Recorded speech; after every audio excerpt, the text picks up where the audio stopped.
Okay, we are still in East London, and I've taken you to Fieldgate, great synagogue here. This was built in 1895 for the Ashkenazi community that had emigrated from, well, they were run out of Russia and Poland, and they settled here.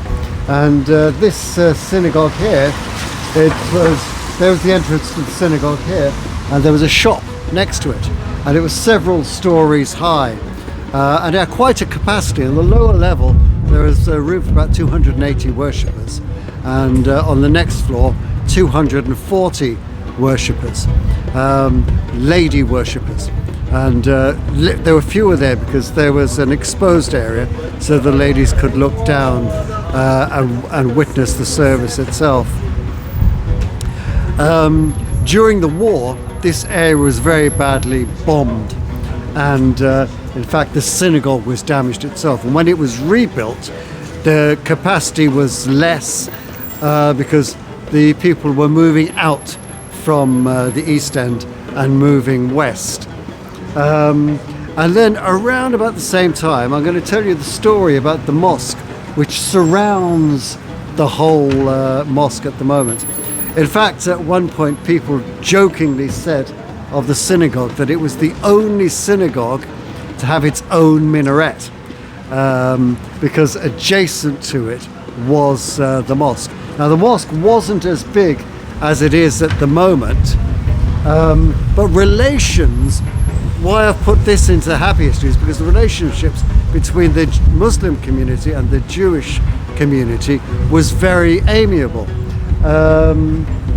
Nathaniel Rothschild actually opened this building here, and at one point the Jewish community was shrinking, the Muslim community was getting bigger, and when the mosque was built, as soon as it was built, it was under capacity. It didn't have enough people, it didn't have enough space for all of the people who were worshipping here.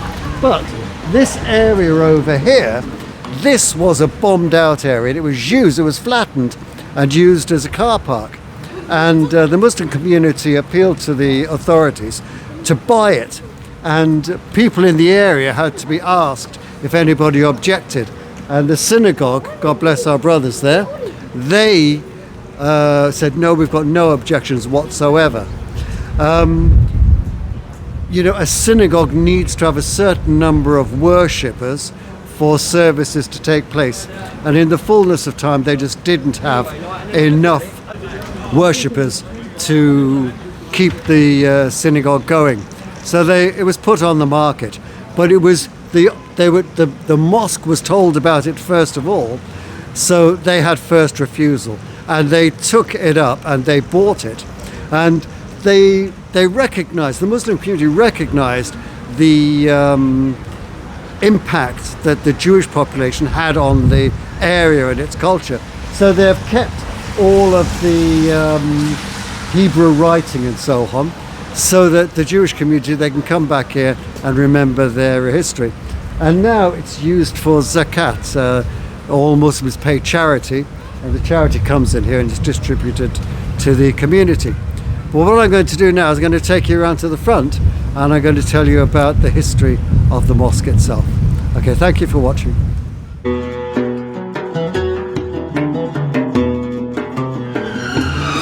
Okay, right.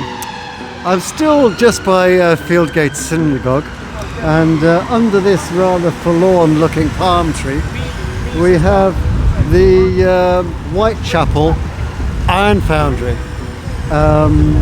One of the oldest factories in the country. Sadly it's closed down now, but famously this is where Big Ben was forged, and also the Liberty Bell in America was forged here. So a very, very ancient factory. I don't know what's going to happen to it in the future, but it's a part of our history, and I'm sure it won't be neglected.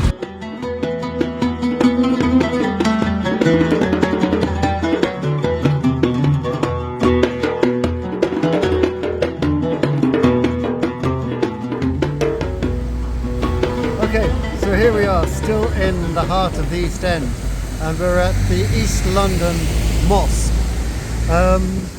And there's quite a history behind this building. And the way that it started out was in 1910.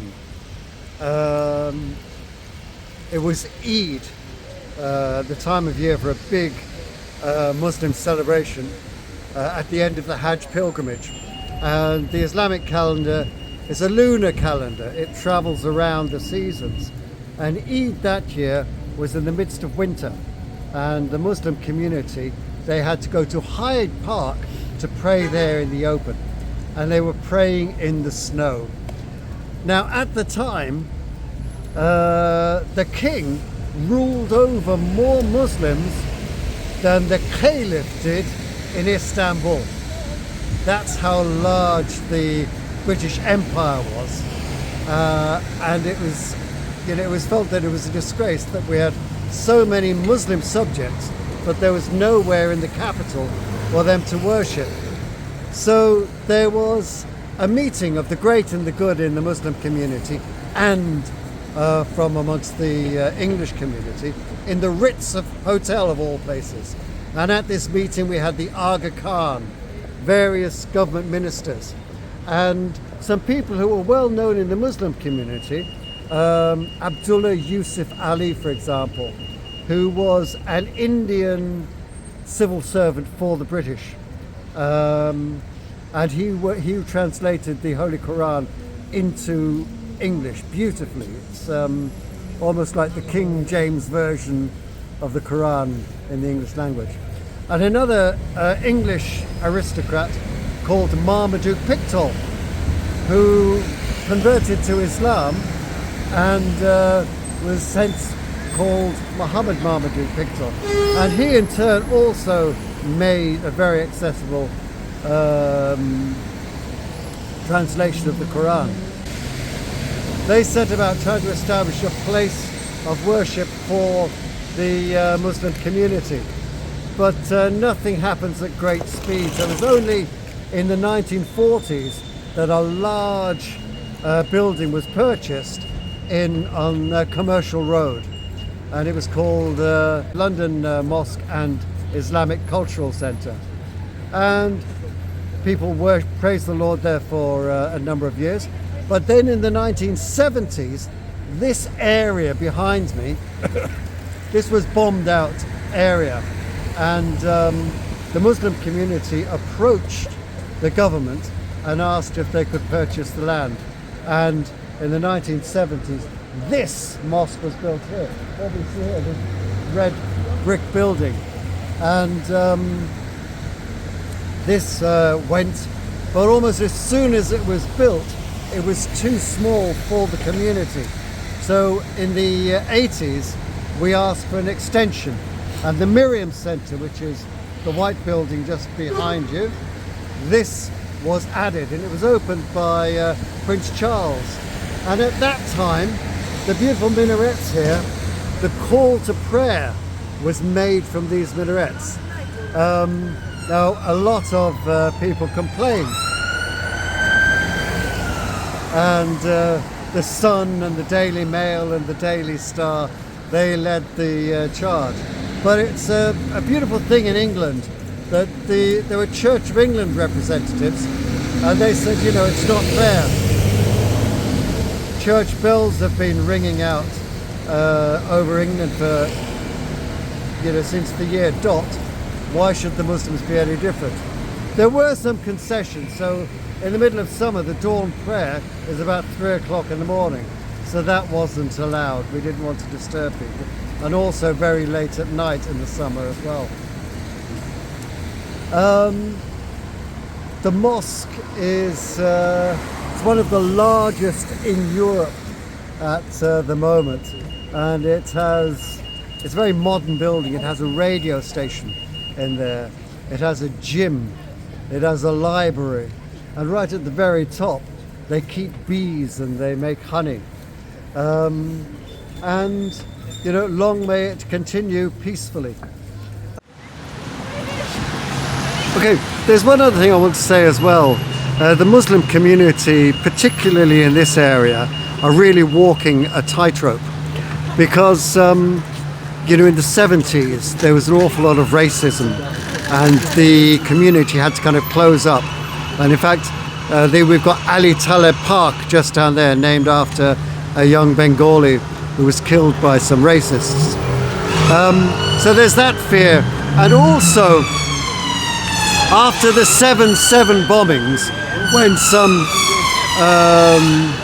very misguided, stupid Muslim youth blew up trains and buses, the mosque here, they condemned this action right away. And then a little while later, there were bomb threats here. People were told, there are bombs here, and everybody had to evacuate. And it was assumed that this were kind of revenge things from English people who saw the Muslims here as villains. But in fact, these hoaxes were from extremists who took exception to the Muslim community here condemning the extremists. It's complicated, but this is the state of our nation. But let's hope we can all live in peace.